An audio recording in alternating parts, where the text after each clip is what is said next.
قضا روزوں کے مسائل۔ فرض روزے کی قضا آئندہ رمضان سے پہلے کسی وقت بھی ادا کی جا سکتی ہے، یعنی قضا روزے کب رکھیں؟ اگلے رمضان سے پہلے۔ عن عائشہ رضی اللہ عنہا قالت کان یکون علی الصوم من رمضان فما استطیع ان اقضیہ الا فی شعبان، متفق علیہ۔ حضرت عائشہ رضی اللہ تعالی عنہا کہتی ہیں مجھ پر رمضان کے روزے باقی رہتے اور میں قضا روزے شعبان سے پہلے رکھنے کا موقع نہ پاتی۔ اور شعبان کب ہوتا ہے؟ رمضان سے پہلے۔ اکثر لوگ ایسے ہی کرتے ہیں، اچھا رکھتے ہیں اور پھر اگلا رمضان آ جاتا ہے۔ اس سے بخاری اور مسلم نے روایت کیا ہے۔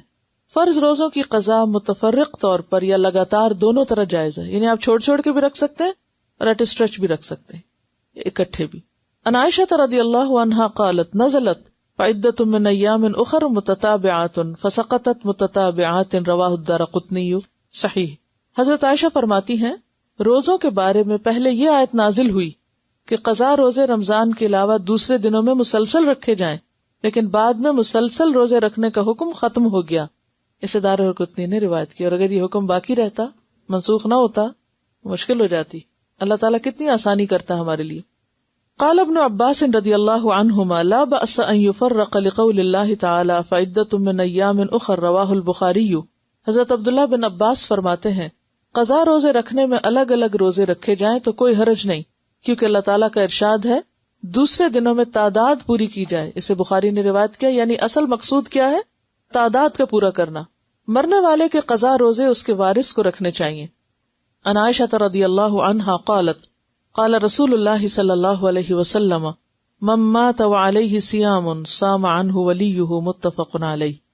حضرت عائشہ رضی اللہ تعالی عنہا نے کہا رسول اللہ صلی اللہ علیہ وسلم نے فرمایا ہے کہ جو شخص مر جائے اور اس پر فرض روزے رکھنے باقی ہوں تو اس کا وارث اس کی طرف سے قضا روزے رکھے، اسے بخاری اور مسلم نے روایت کیا۔ لیکن اگر وارث میں بھی ہمت نہ ہو تو پھر فدیہ دے دیا جائے۔ نفلی روزے کی قضا ادا کرنی واجب نہیں ہے، یعنی اگر آپ نے نفلی روزہ رکھا اور توڑ دیا تو قضا رکھنا ضروری نہیں۔ عن ام ہانئ قالت لما كان يوم الفتح فتح مکہ جاءت فاطمة فجلست عن يسار رسول اللہ صلی اللہ علیہ وسلم وام ہانئ عن يمینہ قالت فجاءت الولیدۃ بإناء فیہ شراب فناولته فشرب منہ ثم ناولہ ام ہانئ فشربت منہ فقالت یا رسول اللہ صلی اللہ علیہ وسلم لقد افطرت وكنت صائمة فقال لها اکنت تقدین شیئا قالت لا قال فلا يضرك ان كان تطوعا، رواہ ابو داود۔ حضرت ام ہانی کہتی ہیں یوم فتح مکہ یعنی فتح مکہ کے روز حضرت فاطمہ رسول اللہ صلی اللہ علیہ وسلم کی بائیں طرف آ کر بیٹھی، آپ کے بائیں طرف آ کر بیٹھی، اور میں یعنی ام ہانی آپ کے دائیں طرف۔ اتنے میں ایک لونڈی برتن لے کر آئی جس میں پینے کی کوئی چیز تھی۔ لونڈی نے وہ برتن رسول اللہ صلی اللہ علیہ وسلم کو دیا، آپ نے اس میں سے پیا، پھر وہ برتن مجھے دیا، میں نے بھی اس سے پیا اور کہا یا رسول اللہ میرا تو روزہ تھا، میں نے آپ کا جھوٹا پینے کے لیے روزہ توڑ دیا۔ آپ صلی اللہ علیہ وسلم نے پوچھا کیا تم نے قضا روزہ رکھا تھا؟ میں نے عرض کیا نہیں۔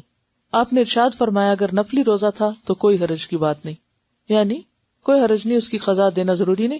ہاں اگر نظر کا روزہ ہو یا قضا روزہ رکھا اور وہ توڑے تو پھر اس کی قضا ظاہر ہے کہ دینی ہوگی، کیونکہ قضا روزہ جب تک قضا کریں گے نہیں، پورا نہیں کریں گے تو پورا ہی نہیں ہوگا۔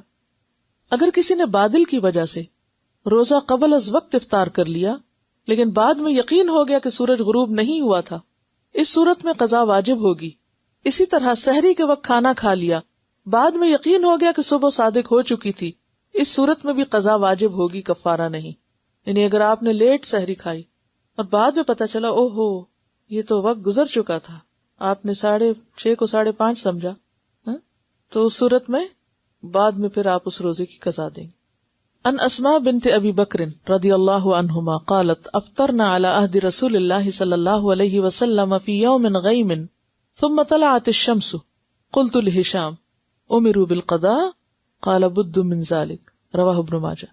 حضرت اسماء بنت ابی بکر کہتی ہیں کہ رسول اکرم صلی اللہ علیہ وسلم کے زمانے میں ایک روز ہم نے بادل کی وجہ سے روزہ افطار کر لیا، بعد میں سورج نکل آیا، کیونکہ اس دور میں گھڑیاں تو نہیں ہوتی تھی نا کہ ٹائم دیکھتے لوگ۔